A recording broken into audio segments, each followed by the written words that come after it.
Сиздерге Москвадан кирди чыкты кызматын көрсөткөн тажрыйбалуу айдоочуларды сунуштайбыз. Жолго чыгарда документти чорнойдон текшерип, баарын бүтүрөбүз. Өзүбүз без пересадка алып кирип чыгабыз. Толук маалыматты төмөнкү номерлер аркылуу Бакыт мырзадан алсаңыздар болот.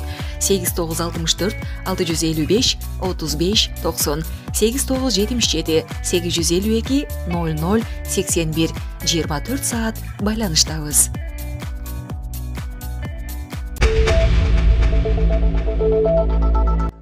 Москва шаарынын бийлиги Касина-Ухтом районунда курула турган мечитти башка жерге салууну чечти. Бул тууралуу мэр Сергей Собянин билдиргенин BBC маалымдады. Мечит Ыйык көлдүн жанына православ чиркөөсүнө жакын жерге түшмөк.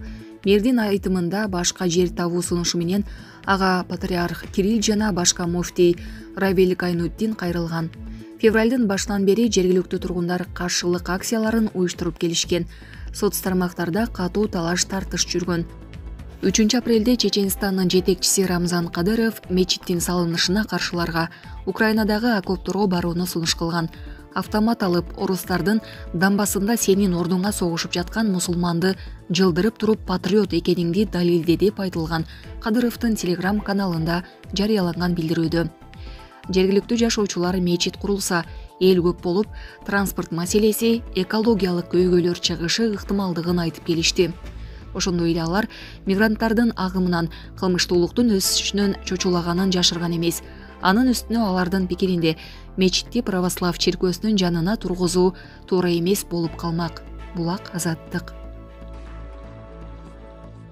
Жетиштүү жазамды алдым. Блогер Ырыс Чекшеналиев президентке ачык кайрылуу жасады. 19 жаштагы блогер Ырыс Чекшеналиев президентке ачык кайрылуу жасады.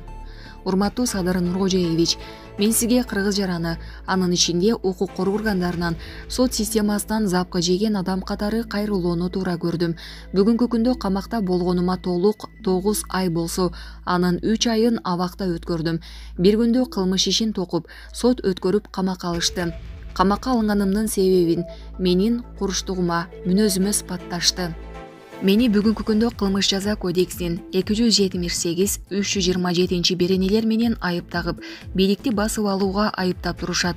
Мүмкүн Кудай алдында сиздин алдыңызда айыбым бардыр. Бирок мыйзам алдында кымындайда күнөөм жок. Камакта отуруп жакындарыма кайрылуу кылбагыла, митинг, ар кандай азгырык болгон акцияларга чыкпагыла, колдонуп кетет деп сана тартып жазып жаттым. Алар аткарышты.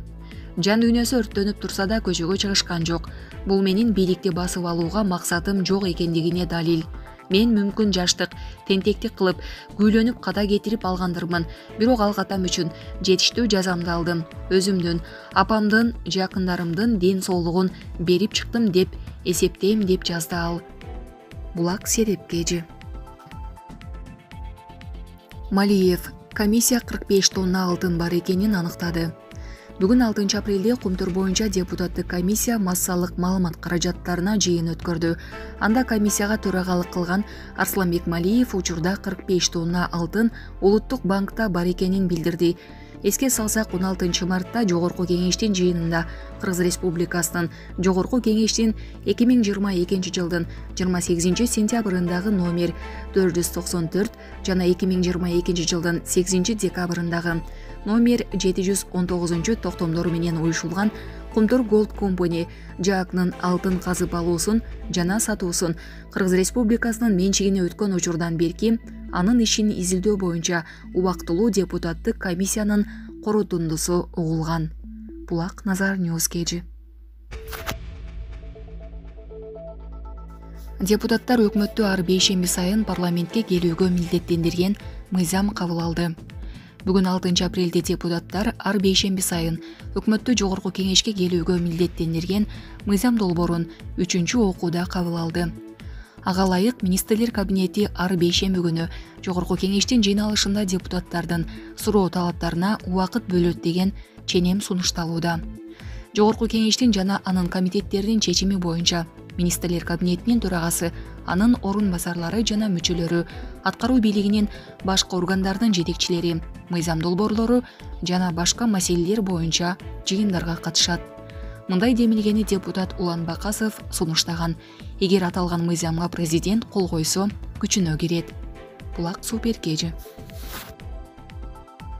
Дүйнөлүк саламаттыкты сактоо уюму Европада коркунучтуу вирустарды алып жүрүүчү чиркейлердин жаңы түрү пайда болоорун эскертти. Мындай маалымат уюмдун расмий сайтына жарыяланды. Анда айтылгандай, кооптуу вирустук ооруларды алып жүрүүчү болгон Эйдис чиркейлери түштүк Европада барган сайын кеңири тарап жатат. Алардын көбөйүүсүнө Европа өлкөлөрүндө жаз жана жай айларында катталган жогорку температура түрткү болууда. Дүйнөлүк саламаттыкты сактоо уюму Испания, Франция, Италия, Греция жана Хорватиянын калкы коркунучта экенин эскертти. Уюмдун адистери Эйдис чиркейлери түндө эмес, күндүз адамдарды чага турганын белгилешти. Ошондой эле адистер бул чиркейлер алып жүргөн вирустарга каршы азырынча вакцина жок экенин билдиришти. Булак Супер Кежи. РФ Тышкы иштер министрлиги Россия менен АКШ чатактын кызуу фазасына турганын айтты. Россия менен АКШ чатактын кызыган учурун баштан кечирип жатканын РФ Тышкы иштер министрлигинин башчысынын орун басары Сергей Рябков Спутник радиосунун обосунда айткан. Учурда Россия менен АКШ чатактын кызуу фазасында турат. Аталган мамлекеттин ар кыл багытта Россия менен гибриддик согушка кирип жатканын көздөн өткөрүүдөбүз. Бул согуштун кээ бир түрлөрү мурда болгон эмес, мурда кездешкен эмес, кансыз согуш мезгилинде да болушу мүмкүн эмес деген дипломат. Ал азыр тилекке каршы өзөктүк чатактын кооптуулугу боюнча кептин көп чыгып жатканын белгиледи. Рябковдун сөзүнө караганда көп нерселерди америкалык каршылаштар акылга сыйгыз иштерди кылып жатат. Биздин америкалык каршылаштар көп маселелерди иштеп ойлонбой, чагымчылык менен акылга сыйгыз ыкмалар менен жүргүзүп келет. Өздөрүнүн тантыраган жана эч нерсеге негизделбеген сокур сезими менен Россияны стратегиялык жактан жеңилүүгө дуушар кыларына ишенип алган. Бул алардын акылы жайында экендигинен шек санатат. Сөздүн түз маанисинде от менен ойногондук деп кошумчалаган министрдин орун басары. Рябков РФтин суверендүүлүгүнө, аймактык бүтүндүгүнө жана мамлекеттүүлүгүнө тап койгондорго каршы Россия бардык чараларды көрүп, бардык мүмкүнчүлүктү пайдаланган чечкиндүүлүгүн АКШнын жеткиликтүү баалай билбегендиги алардын каргаш алуу катасы болорун белгиледи. Дипломат андан мурда өз ара ымала бузулгандыгын жана ураганын айткан. Москва бул боюнча жоопкерчиликти Вашингтонго жүктөгөн болчу. Булак Спутник Кежи.